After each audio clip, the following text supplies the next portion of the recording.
भाई ये है ना जिसको परपेंडिकुलर बोलेंगे, कभी कभी इसको बोलते हैं थीटा के सामने, मतलब इंट्यूटिव नाम क्या लगता है इसको, थीटा के सामने वाली side, opposite, opposite to me, तो इसको अपोजिट, इसको एडजेसेंट, इसको हाइपोटेनस बोलेंगे। अब मेरी बात आप लोग ध्यान से सुन लेना, ये चीज आती है कि यार ये 6 ही रेशो क्यों होते हैं, सोचने की बात है कि 6 ही रेशो क्यों होते हैं। तो सुनो दोस्तों, भाई ए बी अगर न्यूमरेटर में है तो ए बी बी सी यही 3 रेशो हो सकते हैं, है कि नहीं? जब बी सी न्यूमरेटर में है तो यही रेशो हो सकते हैं, हो सकते नहीं हो सकते? अगर ए सी न्यूमरेटर में है तो यही रेशो हो सकते हैं, मेरे हिसाब से तो यही हो सकते हैं भाई साहब। ठीक है, सब तरह के रेशो लेके देख लो तुम तो। भाई 3 साइड है, 1 2 3, न्यूमरेटर में एक आएगी, डिनोमिनेटर में एक आएगी, तो 9 तरह के कॉम्बिनेशन बन सकते हैं। ठीक, उनमें से 3 जो है ना वो तो 1 हो गए, 3 1 हो गए, और बाकी जो 6 बचे उनका नामकरण कर दिया, बाकी जो 6 बचे उनका नामकरण कर दिया, करा या नहीं करा? अब आप देखो, ये ग्रिड आपको बनानी है दोस्तों, इन 6 का हमने नामकरण कर दिया। A B upon B C वाले को हम लोगों ने बोला टेन थीटा या फिर टेंजेंट थीटा। क्या बोला दोस्तों इसको, इस रेशो को? पॉइंट ये कि ये रेशो बार बार अकर करता है, ये जीवन में बहुत बार अकर करेगा, बहुत बार अकर करेगा, हम देखेंगे अभी कि किस तरह से अकर करेगा। तो टेंजेंट थीटा बोलेंगे दोस्तों इसको, कॉसेक थीटा, फिर A B upon B C, फिर इसका रेसिप्रोकल देखो, ये देखो B C upon A B, B C upon A C को बोला को टेंजेंट ऑफ थीटा, नामकरण कर दिया भाई साहब। सेक थीटा को क्या बोला, सीकेंट ऑफ थीटा, इसको क्या बोला, को सीकेंट ऑफ थीटा। नाम लिखिएगा, पूरा पूरा नाम लिखिएगा दोस्तों, कोसाइन थीटा और साइन थीटा। ओके, अब आप सोच के देखिए, मतलब ऐसा लगता है इसके अंदर 1 2 और 3 ओरिजिनल लोग हैं, बाकी जो 3 है ना उनके आगे देखो बस नाम के आगे को लगा दिया। ठीक है, तो ये तो डिफाइन हो गए, और इनके करस्पॉन्डिंग इनकी डेफिनेशन भी आती है। वो कैसे आती है हम आपको बताएंगे बस थोड़ी देर में, बट ये 6 डेफिनेशन, ये 6 रेशोज है, 6 रेशोज का नामकरण कर दिया है। कैसे आए हैं अभी अपन आगे बढ़तेंगे, फिर इसके बाद क्लियर हो गया क्या आप लोगों को दोस्तों? क्लियर हो गया, ये 6 रेशोज क्लियर हो गए क्या आपको? ये 6 रेशोज पिजन्स, क्या मेरे पिजन्स को ये 6 रेशोज क्लियर हो गए? भाई इनकी नामकरण क्लियर हो गई क्या? ठीक है, बताओ क्या मेरे पिजन्स को, राइट?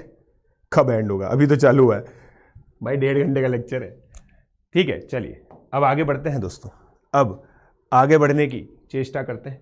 ठीक है, आई होप आप लोगों ने लिख लिया होगा इसको। ठीक है, क्रिस्टल क्लियर हो गया ना? Very good. चलिए, तो अब दोस्तों मैं आगे बताता हूं फंडामेंटल आइडेंटिटीज के बारे में। अब आप देखो, पॉइंट ये है कि भाई साइन थीटा कॉस थीटा को डिफाइन कर दिया है ना। अब इसको ना पहले तो अपन रटने की टेक्निक सीख लेते हैं। ठीक है, रटने की टेक्निक सीख लेते हैं। साइन कॉस, ठीक है, sine cos tan cosec sec थी, ये आपके जीवन में है ना, ये आपके जीवन में सबसे महत्वपूर्ण है, सबसे महत्वपूर्ण रेशो। और मैंने आपको दोस्तों बताया था ये बात, सबसे महत्वपूर्ण, मोस्ट इंपॉर्टेंट, और उसमें भी सबसे इंपॉर्टेंट ये दोस्तों, जिस तरह से आज की तारीख में रणबीर कपूर इंपॉर्टेंट है लाइफ में, कपूर फैमिली के लिए, this is Ranbir Kapoor of trigonometry. Ranbir Kapoor of trigonometry है, ये नीतू कपूर और ऋषि कपूर है। ऋषि कपूर की ऑल्दो मतलब वो दिवंगत आत्मा हो गए हैं अब तो, बट जब मैंने सबसे पहले पढ़ाया था तब तक वो जीवित थे। Anyway, so this is the important thing. तो साइन थीटा और कॉस थीटा ये बहुत ज्यादा इंपॉर्टेंट है, और टेन थीटा। तो आप लोग सोच के देखिएगा है ना, इनमें कुछ रिलेशंस होते हैं, इनमें कुछ रिलेशंस होते हैं। जैसे सबसे important sine theta upon cos theta. अब दोस्तों बचपन के पाप हैं ये, टिंग टिंग ऐसे नहीं करने का। थीटा ये रेशो है पूरा का पूरा, ऐसे थीटा से थीटा काटना नहीं होता जीवन में। Sine theta equal to cos theta, ठीक है, मतलब ऐसे थीटा काटना नहीं है जीवन में। So sine theta upon cos theta tan theta होता है, राइट? दिख रहा है आपको? दिख रहा है क्या भाई? डिवाइड करो, देखो साइन और कॉस, AC से AC कटेगा, AC से AC कटेगा, दिख रहा है मेरे को तो दिख रहा है, आपको दिख रहा है क्या? AC से AC कटेगा, मेरे हिसाब से तो कटेगा। फिर देखो 1/sin थीटा। अब देखो मैंने बताया था ना आपको भाई, जितनी इज्जत HP को मिलती है ना हार्मोनिक प्रोग्रेशन को, आप लोगों ने सीक्वेंस एंड सीरीज मुझसे पढ़ा है, जिन्होंने नहीं पढ़ा कोई बात नहीं। हार्मोनिक प्रोग्रेशन क्या होता है? 1/AP। पहले क्वेश्चन में HP का क्वेश्चन होता है ना, तुरंत हम लोग लिख देते हैं कि ABC HP में तो 1/A 1/B 1/C AP में, खत्म, फिर AP की तरह सॉल्व कर देते। तो यही होता है किनके साथ बेटा? कोसेक थीटा, सेक थीटा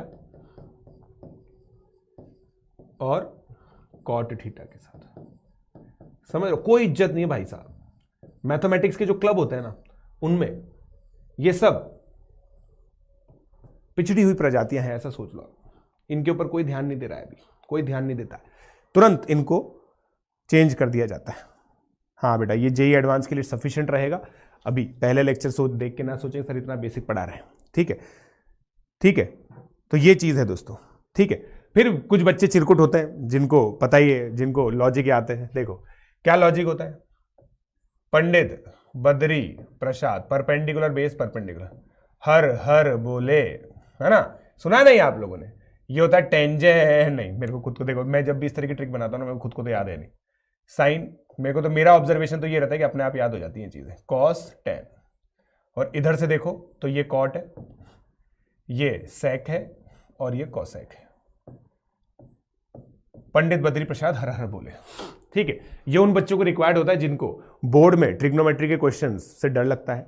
ये उन बच्चों के लिए रिक्वायर्ड होता है जिनको ट्रिग्नोमेट्री के अंदर इतना भयंकर डर लगा हुआ है ना कि हालत ही खराब हो जाती है। अब मैं आप लोगों को एक लाइन में ट्रिग्नोमेट्री की पूरी फील देता हूं, एक लाइन है। अगर आप लोगों ने ये लाइन याद रख लिया, जैसे सिंपल फॉर्मुलेशन, अमेजिंग मैनिपुलेशन वाली लाइन है, सिंपल आपको बता रहा हूं, ट्रिग्नोमेट्री के अंदर रेशोज एक बार डिफाइन होते हैं, फिर उनकी एल्जेब्रा आपकी जिंदगी बर्बाद करेगी। तो अगर आप एल्जेब्राइक आइडेंटिटी में भयंकर दुरुस्त है ना, क्या बोला मैंने? एल्जेब्राइक आइडेंटिटी, जो 9वीं क्लास के अंदर एल्जेब्राइक आइडेंटिटी आपने पढ़ी, उसमें भयंकर दुरुस्त है, मतलब बढ़िया आती है आपको, ठीक है। उसके अलावा आपको थोड़ी बहुत ज्योमेट्री आती है ना, तो ट्रिग्नोमेट्री में कोई दिक्कत आएगी नहीं। मेरा इतने साल का एक्सपीरियंस है, उसमें ट्रिग्नोमेट्री के अंदर जिस भी बच्चे को मैंने स्ट्रगल करते हुए देखा है, वो इसी वजह से देखा, या तो उसकी एल्जेब्राइक आइडेंटिटीज वीक होती है, उसको दिखता ही नहीं है कि A² - B² बन रहा है, यहां पे दिखता ही नहीं, या तो ये प्रॉब्लम होगी, और दूसरी प्रॉब्लम ज्योमेट्री की थोड़ी बहुत, ठीक है। तो अब ये, sir you are looking very hot today, oh my god, काश ये बच्चा जब मैं कॉलेज में था तो मिस भी होता, काश, बट कोई बात नहीं।